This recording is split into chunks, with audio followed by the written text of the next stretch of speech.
On behalf of John, Diane, and our entire family, I want to thank you for coming to celebrate the great and amazing life of Lily, or Gigi, as she has become known to us. A cute little story of how Lily became known as Gigi. When it was announced that her first great-grandchild would be born, Lily unilaterally decided, as she usually did, that she was much too young and much too beautiful to be called great-grandma. Lily would have none of that. So the term Gigi was coined, with the two G's standing for great-grandmother. And from that point forward, she has been referred to as Gigi. Even at 94, Lily was much too young and too beautiful to be called great-grandma. Lily. What a life Lily had. Let's admit it, we've all thought about it. If there were a department store with a selection of lives to choose from, there would be a line of people waiting to have Gigi's life. She was the second born of her siblings, 4 brothers, Chuck, Frank, John, and Ramon, and her younger sister, Helen. As a little girl, Lily would become known as Quinita, which fortuitously means the Little Queen. This is a theme she carried both literally and figuratively her entire life. As an example, with such a large family, you would think all of the children would have to pull their own weight while working for the family.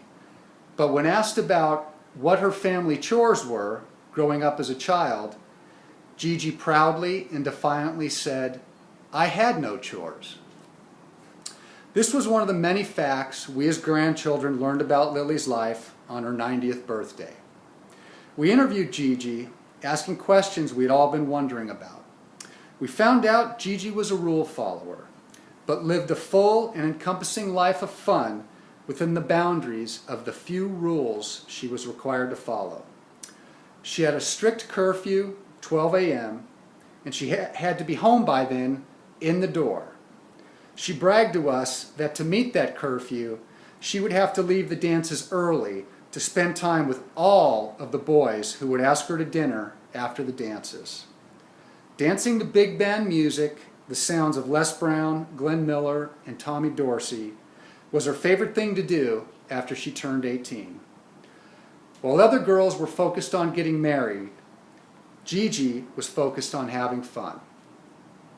As Gigi left for the dances, her father John would say, "No sitting in the car. He comes and picks you up at the door, and he brings you back to the door."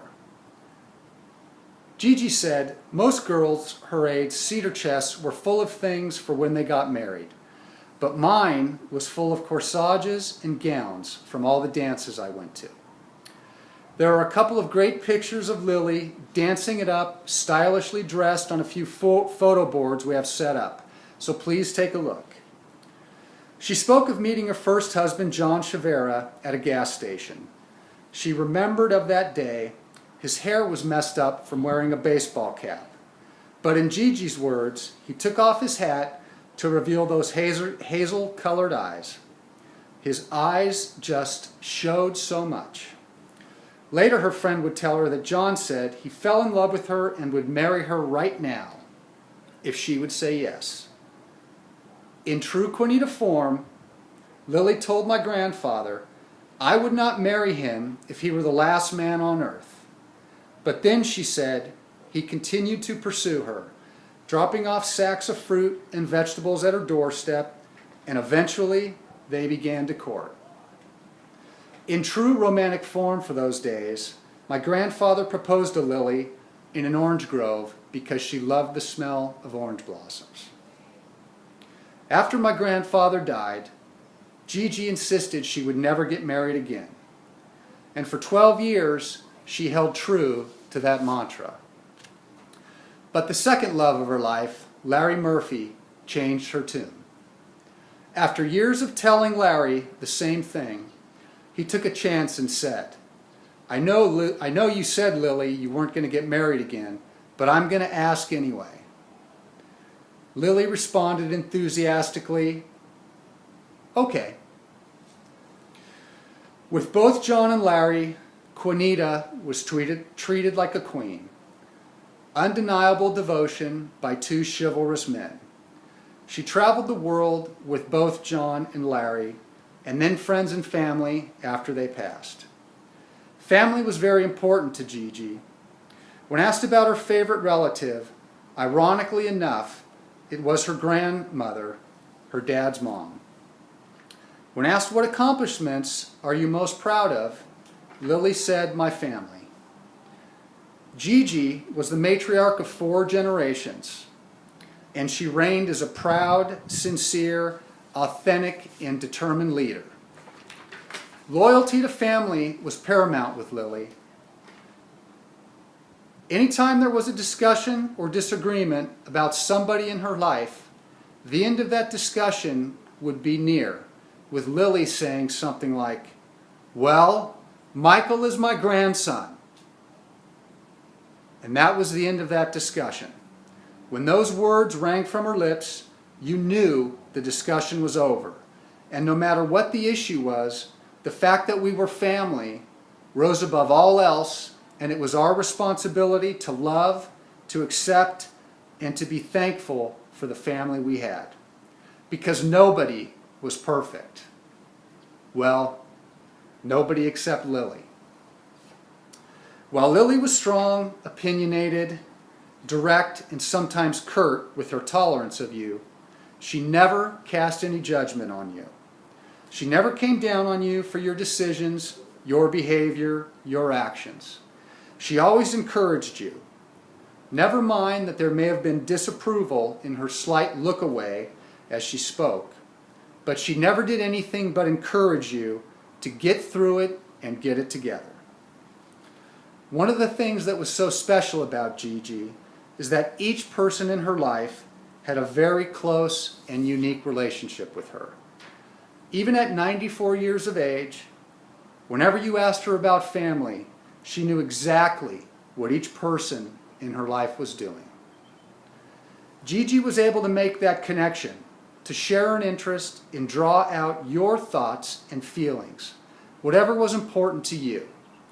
And then she could share in that moment with a story or experience from her life and how that related to what was going on in your life.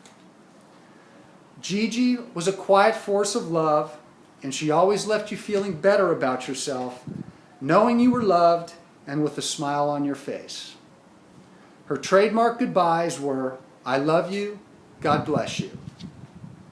And for whatever reason, her speaking those words made you feel exactly that. You are loved and God is watching over you. You always left Gigi feeling better about yourself than when you arrived, and that was her special gift. She knew how important it was to take care of yourself, whether it was the weekly visits to the salon or getting up at 1 in the afternoon and having breakfast at 2. Gigi knew and appreciated the importance of doing what you want to do. Your way, because it makes you happy. And I certainly believe that was a significant contributing factor to her long and wonderful life. As royalty, rituals and traditions are a way of life. As Quinita, the simple things, such as putting on jewelry, was a ritual. Getting perfectly dressed, a ritual. Her weekly 5-hour hair appointments, a ritual. Scotch at 5 on Fridays after her 5-hour hair appointments, with her sister Helen and my mom, a ritual.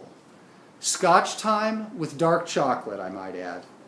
And it just so happens that in the event my mom was not around when Scotch time rolled around, my grandma and Aunt Helen would say, "If only we had some dark chocolate to go with this Scotch."